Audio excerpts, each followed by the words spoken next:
बोले बांके बिहारी लाल की जय।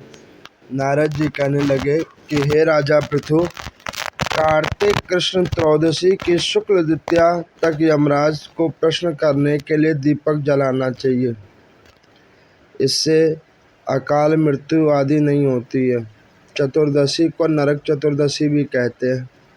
उस दिन तिल का तेल, अपमार्ग तथा दुर्वा आदि लगाकर स्नान करना चाहिए। स्नान के पश्चात दक्षिण की ओर मुख करके अपश्रव्य होकर जल में तिल मिलावें। 3-3 अंजलि से यमाय, धर्मराजाय, मृत्युवाय, अंतकाय, कालाय, सर्वभूताय, ओम दुर्व्याय, दग्राय, परमेष्टनाय, विक्रोदराय, चित्राय, चित्रगुप्ताय इन मंत्रों द्वारा यमराज का तर्पण करना चाहिए। फिर सायंकाल ब्रह्मा, विष्णु, शिव, दुर्गा के मंदिर अथवा वृक्ष सभा, गौशाला, नदी, बगीचा, तालाब, कुआं, बावड़ी, गली, खेत, चौरस्ता, शमशान आदि पर दीपक जलावे। रात्रि को श्री लक्ष्मी जी का पूजन करे। यदि कोई शस्त्र से मारा गया हो तो चतुर्दशी को उसके निमित्त दीपदान भी करे। इससे अक्षय फल की प्राप्ति होती है। फिर कन्या, ब्रह्मचारी तथा तपस्वियों को भोजन करावे। इससे यमपुरी को ना जाने कर शिवलोक की प्राप्ति होती है। इसी प्रकार अमावस्या को भी स्नान आदि करके पितरों का पूजन व श्राद्ध भोजन करवावे। सायकाल घर तुलसी के स्थान पर देव स्थान आदि में दीप जलवावे। शमशान, नदी, पर्वत, चौरस्ता तथा गौशाला में दीपक जलावे। फिर श्री लक्ष्मी जी की स्तुति करके उनको जगावे। जिस प्रकार प्रतिव्रता स्त्री अपने पति से पहले जगती है, उसी प्रकार लक्ष्मी जी भी भगवान से 12 दिन पहले जगती है। अमावस्या को दिन बालक, वृद्ध तथा रोगियों को छोड़कर अन्य कोई भोजन न करें। सायकाल में लक्ष्मी जी का पूजन करके तब स्वयं भोजन करें। घर को फूल माला आदि से सजाकर रात्रि को सारे घर में दीपमाला करें। घर में सभी स्त्री पुरुष नवीन वस्त्र धारण करें और समस्त रात्रि नृत्य गीत हर्षोल्लास से बितावे। रात्रि भर दीपक जलाना चाहिए। उस रात्रि को लक्ष्मी जी सब घरों में भ्रमण करती हैं। जो घर अधिक सुंदर और रमणीक होता है उसमें बहुत दिनों तक वह वास करती हैं। एक प्रहर रात्रि श्रेष्ठ रह जाने पर घर का दरिद्र रूप कूड़ा करकट सूप या पुराने पंखे पर रखकर बाहर फेंक देना चाहिए। ऐसा करने से वह घर धन धान्य से पूर्ण होता है। दूसरे दिन गोवर्धन बनाकर बंधु बांधवों सहित पूजन करके ब्राह्मणों को भोजन करवावे। स्वयं भी नवीन अन्न का भोजन करे। भगवान श्री कृष्ण ने इंद्र का मान मर्दन करके गोवर्धन पर्वत का पूजन इसी दिन किया था। सायंकाल के समय गौ तथा बैल का पूजन करने का विधान है तथा परिवार का भरण पोषण व रक्षा करने की प्रार्थना करें। बलि और उसकी पत्नी विंध्यावली की मूर्ति बनाकर सायंकाल में पूजन करके दान आदि क्रिया करने वाला परिवार सदा सुखी रहता है। नारद जी कहते हैं कि अब मैं आपको दीप दान तथा भगवान के मंदिर में झाड़ू लगाने का भी महात्म कहता हूँ, जो ध्यान से सुनिए। ब्रह्मा जी ने जो मुझे बतलाया था वो मैं आपसे कहता हूँ। पहले के समय चंद्रवंश में जयध्वज नाम के एक प्रभु भक्त राजा थे।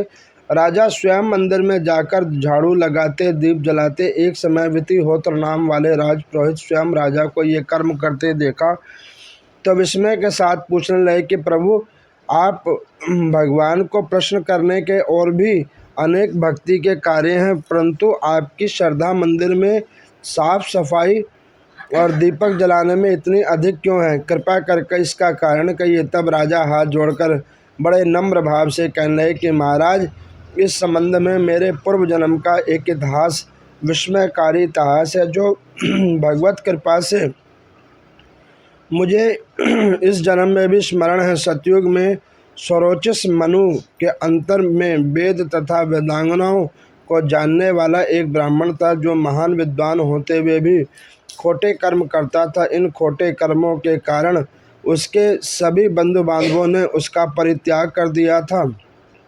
एक दिन वह भूख और प्यास से अति दुखित हो घूमता फिरता नर्मदा नदी के तट पर जा पहुंचा और वहां पर उसने अपने प्राण का त्याग किया। उसकी स्त्री भी व्यभिचारिणी थी, अतः उसके बंधुओं ने उसको घर से निकाल दिया।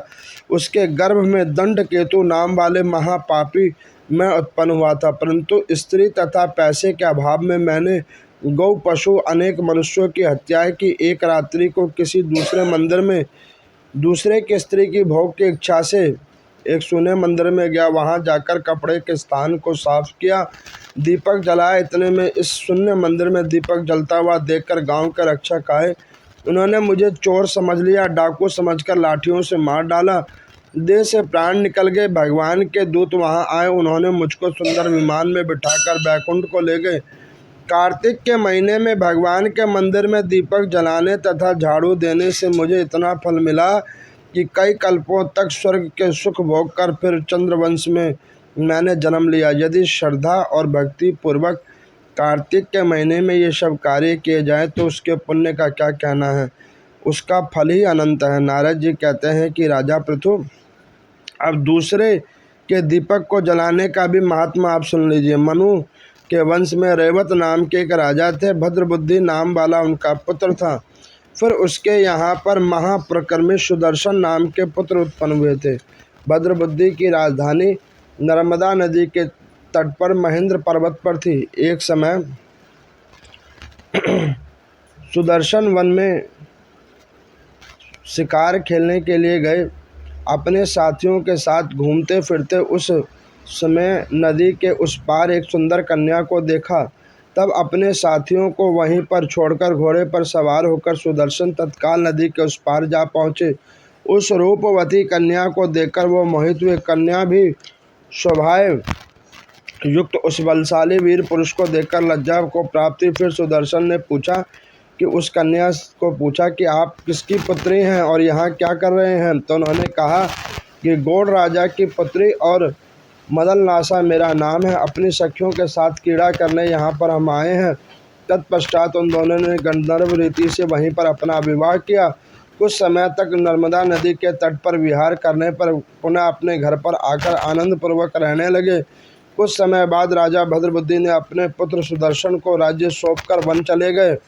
तत्पश्चात सुदर्शन बड़ी राजनीति काज से राजकाज चलाने लगे। रानी मदननासा सदा अपने पति को विष्णु समान पूजन करके उसके उपदेश की आज्ञा करे। इसी प्रकार दोनों ही भगवान के बड़े ही अनन्य भक्त थे। उन्होंने भगवान का स्वर्ण मंदिर बनवाया था।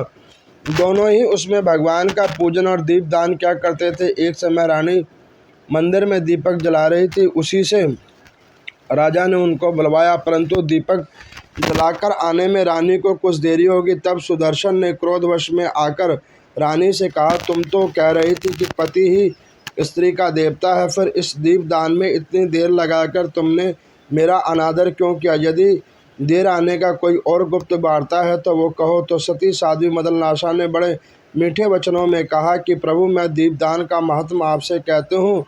मदननासा कहने लगी कि अब मेरा आप चरित्र सुनिए। पिछले जन्म में मैं अन्न को कर्ण को ग्रहण करने वाली एक छुइया थी। एक दिन गोदावरी के तट पर भगवान के मंदिर में रात्रि को जलता हुआ दीपक बत्ती छोटी होने से बुझने लगी, तो मैंने बत्ती को लोभ से पकड़कर उठाया था। उस समय दीपक को जलाया था, परंतु मेरा मुख भी जल गया था। उसी दुख से मेरी मृत्यु प्राप्त हुई। परंतु रात्रि के समय में भगवान के दीपक को प्रज्वलित कर दिया था, इसी कारण मैं ऐसी रूपवती आपकी रानी बनी। यदि श्रद्धा पूर्वक भगवान के मंदिर में दीप दान किया जाए, उसका फल क्या कहना चाहिए।